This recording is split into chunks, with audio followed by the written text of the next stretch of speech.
നമസ്കാരം. 11 ദിവസത്തെ തർക്കങ്ങൾക്കൊടുവിൽ വി.ഡി. സതീശനെ ഇന്നലെ മുഖ്യമന്ത്രിയായി പ്രഖ്യാപിച്ചു. തീർച്ചയായും അദ്ദേഹത്തെ ഇനി അംഗീകരിച്ചേ മതിയാകൂ. കാരണം കഴിഞ്ഞ 5 കൊല്ലങ്ങൾ പ്രതിപക്ഷ നേതാവായിരുന്നുകൊണ്ട് തനിക്കൊന്നും ചെയ്യാൻ കഴിയില്ല എന്ന് പ്രതിപക്ഷ നേതാവായിരുന്ന വി.ഡി. സതീശൻ തെളിയിച്ചു. ഇനി മുഖ്യമന്ത്രിയാകുമ്പോൾ ഒരുപക്ഷെ അദ്ദേഹത്തിൻ്റെ ഈ ഒരു നിലപാടിന് മാറ്റമുണ്ടാകാം. മുഖ്യമന്ത്രിയായി നമ്മളൊക്കെ പ്രതീക്ഷിക്കുന്നതിനേക്കാൾ വളരെ മികച്ചൊരു ഭരണമായിരിക്കും അദ്ദേഹം കാഴ്ചവെക്കുന്നത്. എന്തായാലും സത്യപ്രതിജ്ഞ കഴിഞ്ഞിട്ടില്ല. സത്യപ്രതിജ്ഞ കഴിഞ്ഞ് സർക്കാർ അധികാരം ഏറ്റെടുത്തതിനു ശേഷം നമുക്കതിനെക്കുറിച്ച് കൂടുതൽ വിശദമായി സംസാരിക്കാം. പക്ഷേ വി.ഡി. സതീശൻ്റെ ഈ മുഖ്യമന്ത്രി സ്ഥാനം അത് ഒരുപാട് പേരെ ആഹ്ലാദിപ്പിച്ചിട്ടുണ്ട്. നിരവധി പേർ വി.ഡി. സതീശനോടൊപ്പം നിൽക്കുന്ന ചിത്രങ്ങൾ സമൂഹ മാധ്യമത്തിലൊക്കെ പങ്കുവച്ചിട്ടുണ്ട്. തീർച്ചയായും അതിൽ തെറ്റു പറയാനൊന്നുമില്ല. കാരണം പാർട്ടി പ്രവർത്തകർ, യൂണിയൻ പ്രവർത്തകർ, അദ്ദേഹവുമായി അടുപ്പമുള്ളവർ, അങ്ങനെ അവർക്കൊക്കെ ഇത്തരത്തിൽ ചിത്രങ്ങൾ പങ്കുവയ്ക്കുന്നതിനോ പോസ്റ്റുകൾ എഴുതുന്നതിനോ യാതൊരു തടസ്സവുമില്ല. പക്ഷേ ഇതിനിടയിലാണ് മനസ്സിനെ വളരെ അസ്വസ്ഥമാക്കിയ, ഒരു അസ്വാഭാവികത തോന്നിയ ഒരു ഫേസ്ബുക്ക് പോസ്റ്റ് കാണാനിടയായത്. റിനി ആൻ ജോർജ് മാധ്യമപ്രവർത്തക, മോഡൽ, നടി എന്നൊക്കെ അവർ വിശേഷിപ്പിക്കുന്നുണ്ട്. പക്ഷേ ഞാനൊരു സിനിമയിലും അവരെ കണ്ടിട്ടില്ല. എന്തായാലും നമുക്കങ്ങനെ കരുതാം. എന്തോ ആയിക്കോട്ടെ, അവർ ഇപ്പോൾ ഈ പറയുന്ന മോഡലോ നടിയോ എഴുത്തുകാരിയോ കഥാകാരിയോ എന്തോ ആയിക്കോട്ടെ, അതൊന്നും നമ്മളെ സംബന്ധിക്കുന്ന വിഷയമല്ല. പക്ഷേ റിനി ആൻ ജോർജ് എന്ന പേര് നമ്മൾ ആദ്യമായി കേൾക്കുന്നത് രാഹുൽ മാങ്കൂട്ടത്തിനെതിരെ ലൈംഗികാരോപണം ഉയർന്നു വന്നതിനു ശേഷമാണ്. ഈ റിനിയാണ് രാഹുലിനെതിരെ ശക്തമായിട്ട് ഇത്തരത്തിലുള്ള ഒരു ആരോപണം ആദ്യമായി മുന്നോട്ട് വെച്ചത്. അവർക്ക് പരിചയമുള്ള ആരെയോ രാഹുൽ ഇത്തരത്തിൽ ഉപദ്രവിച്ചു എന്നുള്ള ഒരു കാര്യമൊക്കെ അവർ പറഞ്ഞത്. അതിനുശേഷം രാഹുലിനെതിരായി സമൂഹ മാധ്യമത്തിലൊക്കെ ഇവർ വളരെ ശക്തിയിൽ ആഞ്ഞടിച്ചു. മാധ്യമങ്ങൾക്ക് മുന്നിൽ പറയാൻ പാടില്ലാത്ത പലതും പറഞ്ഞു. എന്തോ ഒരു വ്യക്തി വൈരാഗ്യം ഉള്ളതുപോലെയായിരുന്നു ഈ റിനി ആൻ ജോർജിൻ്റെ പെരുമാറ്റം രാഹുലിനോട്. പക്ഷേ അതിനുശേഷം ദിവസങ്ങൾക്കുള്ളിലാണ് വി.ഡി. സതീശൻ, പ്രതിപക്ഷ നേതാവായിരുന്ന വി.ഡി. സതീശൻ രാഹുലിനെ പാർട്ടിയിൽ നിന്ന് പുറത്താക്കിയത്. രാഹുലിനോട് വളരെ അടുപ്പമുണ്ടായിരുന്ന ഒരു നേതാവാണ് വി.ഡി. സതീശൻ. പക്ഷേ എന്താണ് അതിൻ്റെ പിന്നിൽ നടന്നത് എന്നറിയില്ല. ഏതൊരു രാഷ്ട്രീയ നേതാവായിരുന്നാലും ഇത്തരത്തിലൊരു ആരോപണം ഉണ്ടാകുമ്പോൾ അയാളെ ഒറ്റയടിക്ക് പുറത്താക്കുന്ന ഒരു നിലപാടല്ല സ്വീകരിക്കേണ്ടത്. ഇത്തരത്തിലാണ് പെരുമ്പാവൂർ MLA ആയിരുന്ന എൽദോസ് കുന്നപ്പള്ളിക്കെതിരെയും ഉയർന്നു വന്നത്. പക്ഷേ അദ്ദേഹത്തെ പാർട്ടിയിൽ നിന്ന് പുറത്താക്കിയില്ല.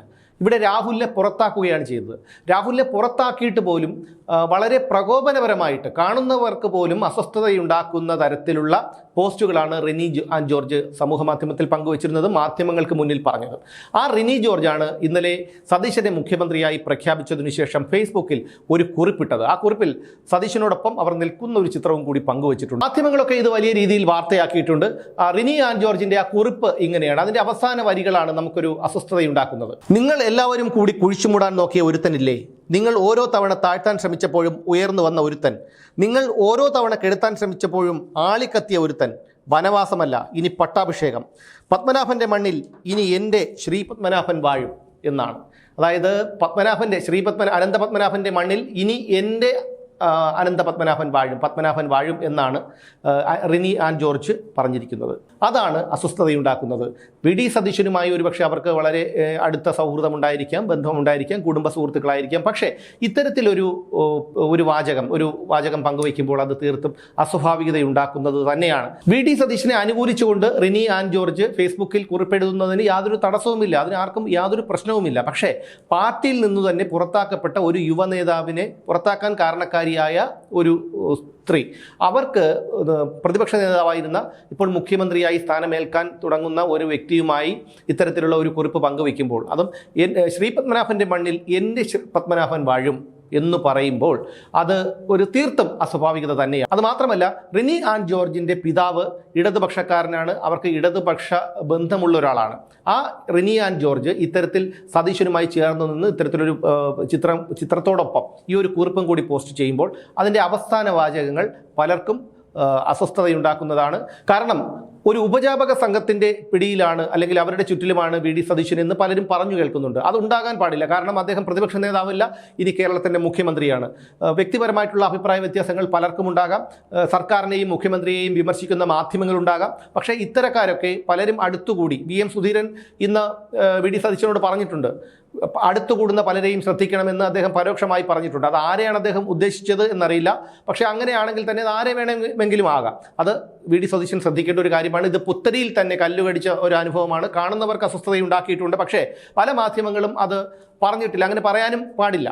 പക്ഷേ ഈ ഒരു പത്മനാഭന്റെ മണ്ണിൽ ഇനി എൻ്റെ പത്മനാഭൻ വാഴും എന്ന വാചകങ്ങളാണ് പലർക്കും അസ്വസ്ഥതയുണ്ടാക്കിയിരിക്കുന്നത്. മുമ്പ് പിണറായി വിജയന്റെ ഭരണകാലത്ത് തന്നെ പലരും ഇത്തരത്തിൽ സ്ത്രീത്വത്തെ അപമാനിച്ചു എന്നൊക്കെ പറഞ്ഞുകൊണ്ട് പലർക്കെതിരെയും കേസൊക്കെ പരാതികളൊക്കെ കൊടുത്തിരുന്നു. അവരൊക്കെ അറസ്റ്റ് ചെയ്യപ്പെട്ടിട്ടുണ്ട്. അത്തരത്തിൽ ഇത്തരം ഉപജാപക സംഘങ്ങളെയൊക്കെ വി ഡി സതീശൻ എന്ന മുഖ്യമന്ത്രി ശ്രദ്ധിച്ചില്ലെങ്കിൽ അദ്ദേഹത്തിൻ്റെ നിലനിൽപ്പ് തന്നെ അപകടത്തിലാകും. കാരണം പാർട്ടിക്കുള്ളിൽ തന്നെ വളരെ ശക്തമായിട്ടുള്ള ഒരു എതിർപ്പ് അദ്ദേഹത്തിനുണ്ട്. മുസ്ലിം ലീഗുകാർക്ക് എപ്പോഴും അദ്ദേഹത്തെ സംരക്ഷിക്കാൻ കഴിഞ്ഞു എന്ന് വരില്ല. അതുകൊണ്ട് തന്നെ ഇത്തരക്കാരെ അകറ്റി നിർത്താനുള്ള ഒരു മാന്യത ഈ വോട്ട് ചെയ്ത് ജയിപ്പിച്ച് വിട്ട ജനങ്ങളോട് വി ഡി സതീശൻ കാണിക്കണം എന്ന് പറഞ്ഞുകൊണ്ട് നിർത്തുന്നു. വീണ്ടും കാണാം.